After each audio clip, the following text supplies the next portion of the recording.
1절과 2절 말씀입니다. 여호수아서 8장 1절과 2절 말씀, 구약성경 330페이지에 있습니다.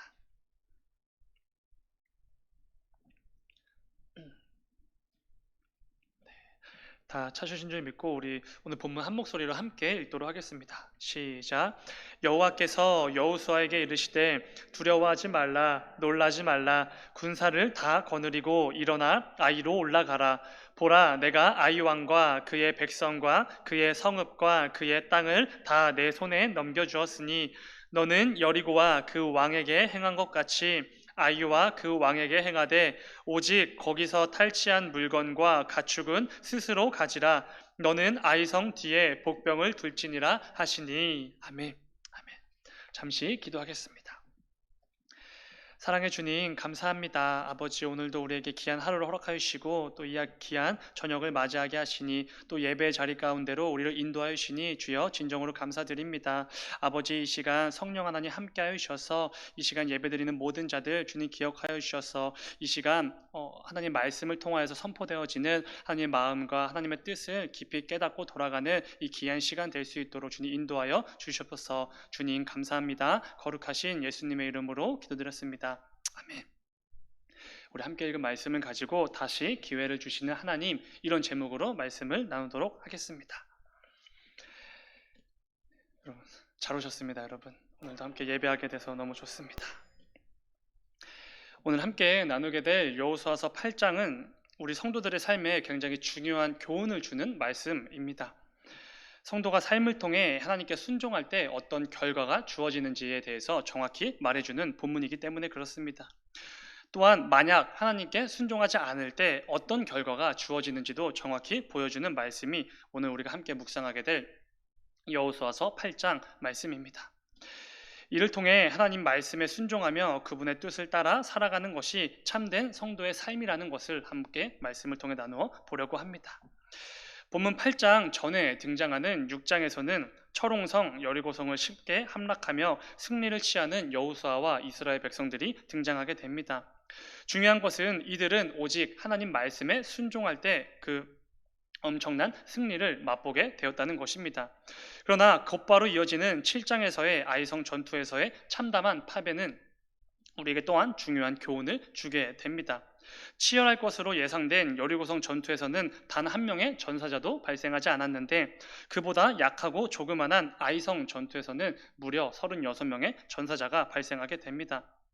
중요한 것은 이스라엘 군대가 패배한 이유는 그냥 하나님 말씀에 순종하지 않았기 때문에 이 이유 하나 때문입니다. 하나님의 말씀을 의지하여 하나님께 도움을 구하며 전투에 임하지 않았습니다. 여리고성 전투의 경험을 토대로 자신들의 힘으로 아이성을 쉽게 점령할 수 있을 것이라고 판단한 것입니다. 결정적으로 유다 지파에 속한 아간이라는 사람이 여리고에 있는 모든 것이 하나님의 것이기에 모두 다 진멸하고 다 하나님께 바치라는 이 명령에 불순종했기 때문이었습니다. 그저 자신의 욕심을 채우기 위해 감히 하나님 명령에 불순종하며 하나님의 것을 도둑질했기 때문에 패배한 것입니다. 결국 6장과 7장에서 등장하는 여리고성 전투와 아이성 전투에서의 결정적인 차이는 하나님 말씀에 순종했는가 그렇지 않았는가, 이 차이 하나였습니다. 그런데 이 단 하나의 차이로 인해 엄청난 승리를 취했는가, 참담한 패배를 당했는가, 이렇게 차이가 나는 결과에 직면하게 됩니다. 놀라운 것은 이스라엘의 불순종의 결과로 아이성 전투에서 패배와 실패를 경험했던 이스라엘 백성들이었지만 곧바로 이어지는 오늘 본문 8장에서는 또 한 번의 놀라운 승리를 맛보게 된다는 것입니다. 이스라엘 백성들이 경험한 패배와 실패는 그들의 잘못과 불순종으로 인함입니다. 그러나 하나님께서는 그들에게 또 한 번의 기회를 주셨고 또 한 번의 통쾌한 승리를 맛보게 해주신 것입니다. 이것은 하나님의 놀라운 은혜라고 말할 수 있지요. 사실 하나님 입장에선 이스라엘 백성들에게 또 한 번의 기회를 주실 필요가 없는 입장이었습니다. 놀라운 승리를 다시 한번 맛보게 하실 이유도 당연히 없었습니다. 그러나 우리가 믿는 하나님은 우리의 과거의 실패나 죄를 전혀 신경 쓰지 않으시고 회개로 하나님께 나아오는 모든 이들에게는 언제나 그리고 반드시 또 한 번의 기회를 주시는 분이십니다. 긍휼과 자비와 인내가 많으시고 노하기를 더디하시는 하나님이시기에 비록 불순종이라는 큰 죄악을 하나님께 범하였지만 하나님은 이스라엘을 결코 버리지 않으신 것이지요. 오늘 본문 8장은 우리가 믿는 하나님이 그런 분이시다라는 것을 확증해 주는 말씀입니다. 오늘은 그 가운데 1절과 2절 말씀을 집중해서 묵상해 보려고 합니다. 오늘 본문은 이렇게 시작합니다. 1절 말씀. 여호와께서 여호수아에게 이르시되 두려워하지 말라, 놀라지 말라, 군사를 다 거느리고 일어나 아이로 올라가라. 보라, 내가 아이 왕과 그의 백성과 그의 성읍과 그의 땅을 다 내 손에 넘겨주었으니. 아멘. 하나님께서는 아이성 전투에서의 실패와 패배를 경험한 여호수아에게 이렇게 말씀하셨습니다. 두려워하지 말라, 놀라지도 말라. 어디서 많이 들어본 말이지 않습니까? 위대한 이스라엘의 지도자였던 모세의 뒤를 이어 새로운 지도자가 될 여호수아의 취임식이 담긴 여호수아서 1장에서 등장하는 말씀입니다. 그때에 하나님께서 처음으로 여호수아에게 주셨던 말씀 가운데 이 내용이 있었던 것이죠. 그러니까 아이성 전투에서 불순종함으로 실패와 패배를 경험한 여호수아와 이스라엘 백성들에게 하나님께서 맨 처음에 주셨던 말씀을 또 한 번 주신 것입니다. 이것은 하나님께서 이전에 너희가 행했던 불순종과 죄악들을 다 잊었다라는 선포와도 같습니다. 이미 이스라엘을 용서해 주셨음을 의미하는 것이지요. 그런데 이스라엘 백성들이 하나님께 감히 불순종하고도 이렇게 용서를 받을 수 있었던 이유가 무엇이지요? 간단합니다. 온전한 회개로 하나님께 나아왔기 때문에 그렇습니다. 자신들의 죄를 감추지 않았습니다. 그 죄를 이렇게 숨기려고 애쓰지도 않았습니다. 그저 하나님께서 알려주신 방법대로 죄의 원인이 되는 아간을 찾아냈고 그에게 어떤 자비도 없이 인간 기준의 법적인 조치도 아니라 하나님께서 허락해 주신 합당한 처벌을 집행했습니다. 그때에 하나님께서는 이스라엘 백성들을 용서해 주셨고 8장에서 이어지는 두 번째 아이성 전투에서 큰 승리를 맛보게 해주신 것입니다. 하나님은 우리가 안 좋은 과거나 실패와 죄를 딛고 회개함으로 나아올 때에 반드시 우리를 용서해 주시고 우리에게 또 한 번의 기회를 주시는 분이십니다. 사회에서는 원아웃 제도라는 말이 있습니다. 한 번 잘못을 저지르면 곧바로 불이익을 당하게 한다는 제도입니다. 하나님께서는 우리가 죄를 하나님께 고하고 회개한다면 언제나 용서해 주시는 분이십니다. 이 사회에 있는 원아웃 제도와는 전혀 상반된 하나님이시죠. 사도 요한은 이렇게 말합니다. 요한일서 1장 9절 말씀. 만일 우리가 우리 죄를 자백하면 그는 미쁘시고 의로우사 우리 죄를 사하시며 우리를 모든 불의에서 깨끗하게 하실 것이요. 아멘. 우리가 아는 것처럼 성경에서 우리 한글 성경으로 번역된 이 미쁘다라는 의미는 신실하다라는 의미입니다. 그러니까 하나님께서는 신실하시고 의로우신 분이시기에 우리가 회개하기만 하면 하나님께서는 우리의 죄를 깨끗하게 해주시는 분이라는 것입니다. 우리가 믿는 하나님이 이런 분이셔서 얼마나 그리고 참 다행인지 모릅니다. 우리는 매일같이 반복해서 죄를 지을 수밖에 없는 연약한 죄인들입니다. 그런데 그런 우리들이 하나님께 죄를 고백하며 회개할 때마다 한없는 은혜와 긍휼과 자비로 우리를 용서해 주시고 우리를 깨끗하게 해 주신다는 그분이 계시다는 이 사실이 얼마나 힘이 되는지 모릅니다. 연약한 죄인에 불과한 우리들 입장에서는 참으로 다행인 것이지요. 사랑하는 여러분, 우리가 빛이신 하나님의 자녀로 세워지고 성도라는 직분을 얻게 되었지만 우리들의 삶에는 여전히 죄된 본성이 불쑥 튀어나올 때가 얼마나 많은지 모릅니다. 이로 인해 때로는 하나님께 죄송스러울 때도 있고 부끄러울 때도 있습니다. 차마 예배의 자리로 나오지 못할 만한 때도 있습니다. 그리고 차마 기도의 자리에서 하나님 아버지의 이름을 부르는 것조차 민망할 때가 있습니다. 힘들 때도 있지요. 그러나 그럴 필요가 전혀 없다는 것입니다. 우리 하나님은 결코 속이 좁은 신이 아니기 때문에 그렇습니다. 하늘을 종이 삼고 바다를 먹물 삼아도 다 기록할 수 없는 깊고 넓은 속을 가지신 분이 우리가 믿는 하나님이시기에 그렇습니다. 그렇기에 때때로 내 삶 속에서 하나님께 다 털어놓을 수 없는 부끄러운 모습이 있다고 해도 은밀한 가운데 행한 죄의 모습들이 있다고 하여도 하나님께 그 모든 것들을 가지고 나와 모두 고하기를 소망합니다. 그럴 때 우리 역시 이스라엘 백성들이 경험했던 크고 놀라운 은혜와 긍휼과 자비의 하나님을 경험하게 될 줄로 믿습니다. 죄를 숨기고 감추면 문제가 되지만 하나님께 회개하며 나아간다면 반드시 하나님의 자비와 긍휼을 경험하게 될 것이기 때문입니다. 또한 하나님께서는 실패와 패배를 맛본 이스라엘 백성들에게 이렇게 말씀하십니다. 1절을 다시 한번 보면 이렇습니다. 여호와께서 여호수아에게 이르시되 두려워하지 말라, 놀라지도 말라, 군사를 다 거느리고 일어나 아이로 올라가라. 보라, 내가 아이 왕과 그의 백성과 그의 성읍과 그의 땅을 다 내 손에 넘겨주었으니. 아멘. 군사를 다 거느리고 일어나 아이성으로 다시 올라가라고 말씀하십니다. 여러분 이게 무슨 말이지요? 과거 자신들의 불순종으로 인해 실패와 패배를 경험했던 그 현장인 아이성으로 다시 나아가라고 명령하신 것입니다. 그리고 이어서 이렇게 말씀하시죠. 내가 아이 왕과 그의 백성과 그의 성읍과 그의 땅을 다 내 손에 넘겨주었다. 이런 말씀입니다. 너희가 이전에 실패와 패배를 맛본 그곳으로 다시 나아가라.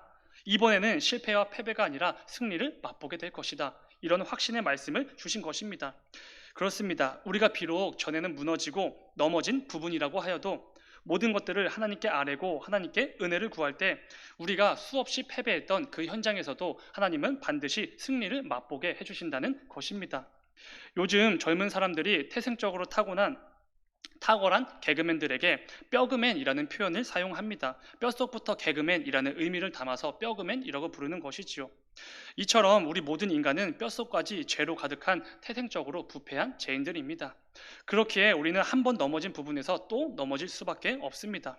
한 번 결단하고 결심하지만 다음날 되면 그 부분에서 또 넘어질 수밖에 없는 게 우리 연약한 죄인들입니다. 자기 자신들이 더 잘 알 것입니다. 그래서 우리는 특정 부분에서는 일찌감치 포기하는 경우가 대부분입니다. 이 부분은 도저히 안 돼.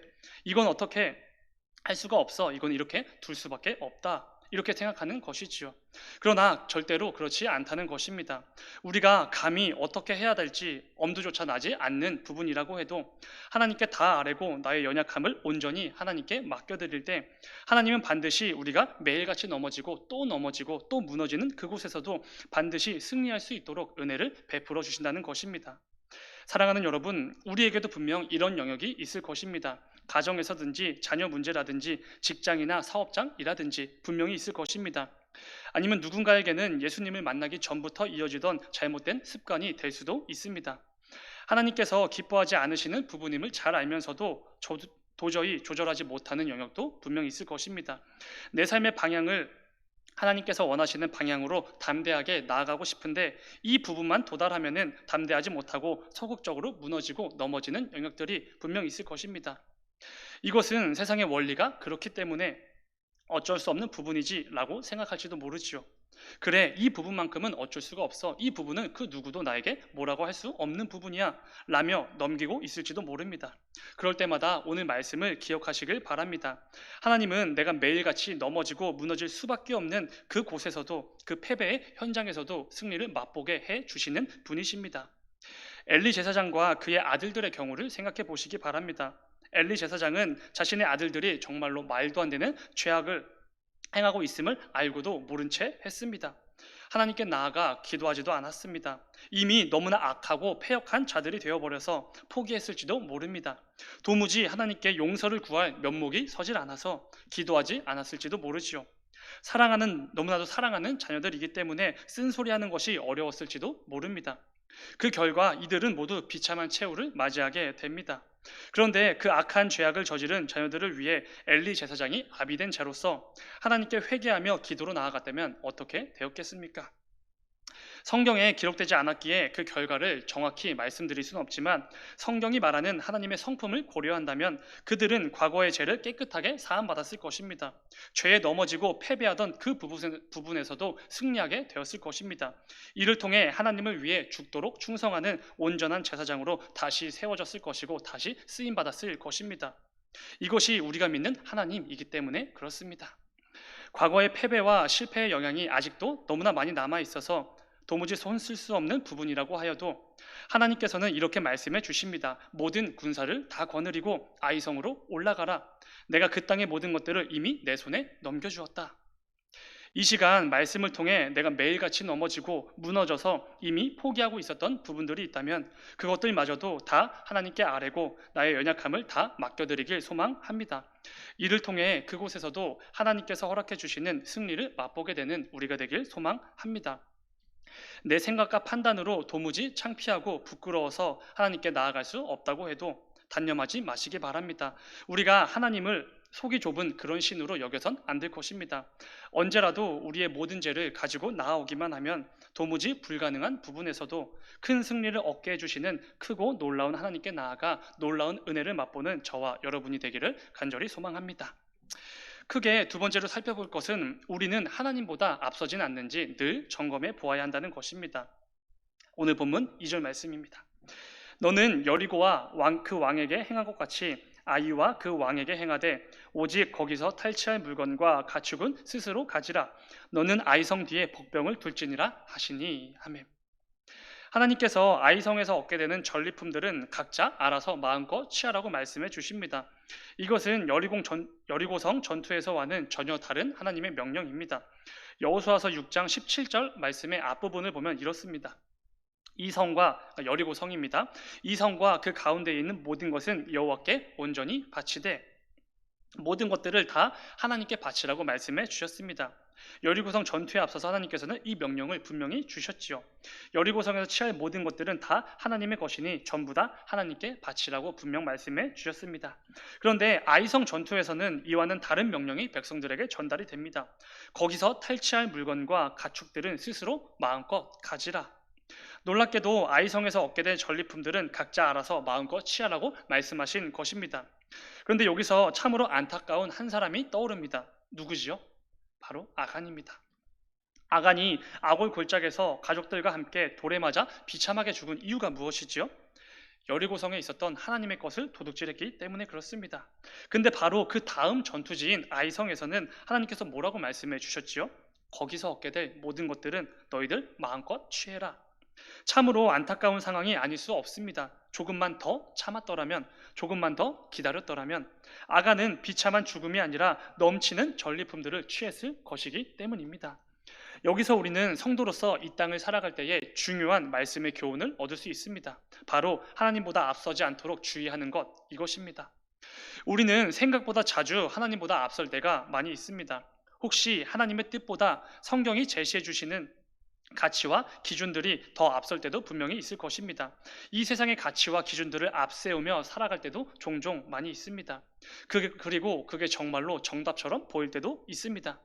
그러나 오늘 본문은 그것이 얼마나 위험한 것인지를 분명히 가르쳐주고 있습니다. 조금만 더 기다리면 하나님께서 정하신 때에 가장 알맞은 방법으로 우리를 가장 선한 곳으로 인도해 주실 것인데 우리는 도무지 그것을 참지 못하는 것입니다. 아간처럼 말이죠. 항상 조급한 마음에 하나님보다 앞서서 내 생각과 기준으로 판단하게 됩니다. 이것은 성도로 살아가는 우리들에게는 너무나 위험한 모습입니다. 이스라엘 백성들이 이 사실을 분명히 증명해 주지요. 하나님보다 앞서지 않고 오직 하나님 말씀에 순종함으로 그분의 뜻을 따라갈 때에는 크고 견고한 여리고성마저도 굉장히 쉽게 함락하며 그 가운데 승리를 맛보았습니다. 그러나 하나님보다 앞서서 자신들의 생각과 기준으로 또 자신들의 군사력으로 전투에 임했을 때는 여리고성보다 훨씬 작고 약한 아이성에게마저도 참담한 패배를 경험하게 됩니다. 그리고 무엇보다 아간의 경우를 생각해 보면 너무나 확실하게 전달이 되지요. 하나님의 때를 기다리지 않고 하나님보다 앞서서 판단하고 선택하고 행동할 때 그 결과가 얼마나 처참하고 안타까운지를 보여줍니다. 아간이 하나님의 것을 도둑질하여서 자신의 장막 아래에 숨겼다는 것은 다른 사람들도 얼마든지 그렇게 할 수 있었다는 의미입니다. 그러나 이스라엘 백성들 가운데 아간을 제외한 그 누구도 하나님의 것을 도둑질하지 않았습니다. 평생 구경도 못 해본 온갖 진귀한 것들이 넘쳐났지만 그들은 하나님보다 앞서지 않았습니다. 하나님 말씀 뒤에서 뒤따라갔을 뿐이지요. 혹하는 마음과 욕심이 그들에게도 당연히 있었을 것입니다. 그들은 하나님보다 앞서지 않았습니다. 오직 모든 것을 하나님께 바치라는 이 말씀에 순종하여서 자신의 생각과 판단을 앞세우지 않고 세상의 가치와 기준도 앞세우지 않았습니다. 그 결과 바로 그 다음 전투지인 아이성에서는 넘치는 전리품들을 마음껏 취하게 된 것입니다. 하나님의 말씀보다 자신의 욕심과 판단을 앞세운 아간만이 안타까운 결과를 맞이한 것이지요. 사랑하는 여러분, 우리의 삶이 아간과 같이 이런 안타까운 삶이 되지 않기를 소망합니다. 항상 하나님보다 내 생각과 판단과 기준들이 앞서지 않도록 주의하고 점검해야 합니다. 내 삶에서 이 세상의 가치와 기준들이 하나님의 말씀보다 그리고 하나님의 때를 기다리는 것보다 앞서지 않도록 삼가 경계하며 늘 조심해야 합니다. 비록 도무지 승리할 수 없을 것 같은 현실이 눈앞에 펼쳐진다고 하여도 지금 이 전리품들을 취하지 않으면 다신 취할 수 없을 것처럼 여겨진다고 하여도 끝까지 하나님의 때가 분명히 있음을 믿고 끝까지 신뢰하며 기다릴 수 있어야 합니다. 우리는 때로는 내 삶이 나의 선택과 나의 판단으로 이루어진다고 착각을 합니다. 그러나 전혀 그렇지 않습니다. 잠언 16장에 이런 귀한 말씀이 있습니다. 9절. 사람이 마음으로 자기의 길을 계획할지라도 그의 걸음을 인도하시는 이는 여호와시니라. 아멘. 사람이 삶을 계획하는 것 같습니다. 그 삶의 길을 직접 걸어가는 것처럼 보입니다. 인생의 모든 걸음걸음을 이 모든 사람들이 창조한, 만들어낸 이 세상이 이 사람들에 의해서 굴러가는 것처럼 보입니다. 그러나 전혀 그렇지 않다는 것이지요. 온 우주의 모든 것들의 주관자가 되시는 하나님만이, 그리고 인생의 모든 걸음걸음을 다 아시는 하나님만이 그 모든 것들을 계획하시고 인도하시는 분이라는 것입니다. 그렇기에 우리는 어떤 상황에서도 하나님보다 앞서지 않아야 합니다. 오직 나보다 나를 더 잘 아시는, 그리고 모든 것을 아시는, 모든 것을 인도하시는 그 하나님께서 정하신 때를 기다려야 하는 것이지요. 그럴 때 우리 역시 본문에서와 같이 아이성 전투에서 승리와 그 가운데 전리품들을 마음껏 취했던 이스라엘 백성들처럼 내 삶 속에서도 승리와 전리품들을 취하게 되는 것입니다. 우리가 자주 부르는 복음 성가 중에 오늘 이곳에 계신 성령님이라는 곡이 있습니다. 이 찬양의 후렴구 가사는 이렇습니다. 주님보다 앞서지 않고 겸손하게 주님의 말씀 기다리리. 주님 손에 우릴 드립니다. 사랑으로 인도하소서. 이 찬양의 가사가 우리 삶의 고백이 되길 소망합니다. 우리는 살아가다 보면 주님보다 앞서려고 할 때가 너무나 많이 있습니다. 눈앞에 펼쳐진 삶의 현실들을 보면서, 그리고 이 세상의 정답처럼 여겨지는 가치와 기준들을 보면서 아간과 같이 내 생각과 판단을 앞세워 하나님보다 앞서서 걸어가려는 경향이 있습니다. 그러나 오늘 말씀을 반드시 기억하시기 바랍니다. 우리 성도는 절대로 하나님보다 앞서선 안 되는 것입니다. 그저 하나님을 따라가는 것이지요. 내 생각과 판단이 너무나 맞는 것 같아서, 이번에는 정말로 정답인 것 같아서, 그리고 그게 현실적으로 맞는 것 같아서 하나님보다 앞서고 하나님 말씀보다 앞서서 생각하려고 할 때마다 주님보다 앞서지 않고 겸손하게 주님을 기다리겠습니다 라고 고백하며 하나님의 인도하심을 따라 또 한 걸음 나아가는 우리가 되기를 소망합니다. 남은 한 주간의 삶 속에서도, 앞으로 이어질 모든 삶의 여정에서도 내가 모든 것을 계획하고 다 알고 있는 것 같지만 그 모든 길들을 진짜로 인도하시고 진짜로 계획하시는 분은 오직 하나님 한 분이심을 굳게 믿고 늘 하나님보다 앞서지 않고 그저 그 하나님을 따라 걸어가는 너무나 귀하고 복된 인생이 다 되기를 간절히 소망합니다. 우리 잠시 기도하겠습니다. 사랑하는 주님, 감사합니다. 주님, 오늘 말씀을 통하여서 우리에게 이 말씀의 중요한 교훈을 주셨습니다. 우리에게 맡기신 이 성도라는 직분으로 이 땅 가운데 살아갈 때에 우리가 반드시 기억해야 될 부분들을 알려주셨습니다. 사랑의 주님, 우리는 너무나도 연약한 죄인들이어서 하루하루 죄를 짓지 않고는 버틸 수가 없는 연약한 자들입니다. 그러나 그런 우리에게 은혜와 긍휼을 베풀어 주셔서 회개의 자리로 나아오기만 하면은 우리에게 다시 한번 기회를 주시고 또 한번 성도로서의 삶을 살아갈 수 있도록 주님 은혜를 베풀어 주신다고 하셨습니다. 우리가 이 사실을 늘 기억하고 죄 가운데 무너진다고 하여도 그 가운데 낙심하고 좌절하여 하나님을 떠나는 것이 아니라 오히려 나의 문제들, 나의 죄악들 다 가지고 주님 앞에 나와 회개하며 주님 앞에 또 다른 새로운 은혜를 구하는 우리가 되게 하고 싶었어. 주님, 또한 이 세상 가운데 이 세상의 가치와 기준들이 정말로 우리 삶의 정답처럼 여겨질 때가 있습니다. 이 세상의 요구가 정말로 맞는 것처럼 여겨질 때도 분명히 있습니다. 그러나 그때마다 오직 모든 인생의 걸음걸음을 계획하시고 인도하시는 분은 오직 하나님 한 분이심을 믿고 우리가 결코 하나님보다 앞서서 판단하고 생각하지 않도록 인도하여 주셔서 아간처럼 어리석은 삶이 아니라 이스라엘 백성들처럼 오직 하나님 말씀에 순종하여서 그 가운데 승리를 맛보고 전리품들을 취하는 우리가 되게 하여 주셔서 사랑해 주님, 특별히 요즘 코로나19로 인하여서 안 좋은 상황들 또 안 좋은 소식들 계속해서 들려오고 있습니다. 아버지, 그 가운데 긍휼과 자비를 베풀어 주셔서 우리를 불쌍히 여겨 주셔서 주님 앞에 나와 예배하는 이 예배의 자리만큼은 잘 지켜낼 수 있도록 인도하여 주셔서 아버지, 그 가운데 마음 상하는 자 없게 하시고 주님을 향한 마음 가운데 불신과 또 원망과 불평들이 생기지 않을 수 있도록 주님 굳게 지켜주셔서 주님 감사합니다. 거룩하신 예수님의 이름으로 기도드렸습니다. 아멘. 너희는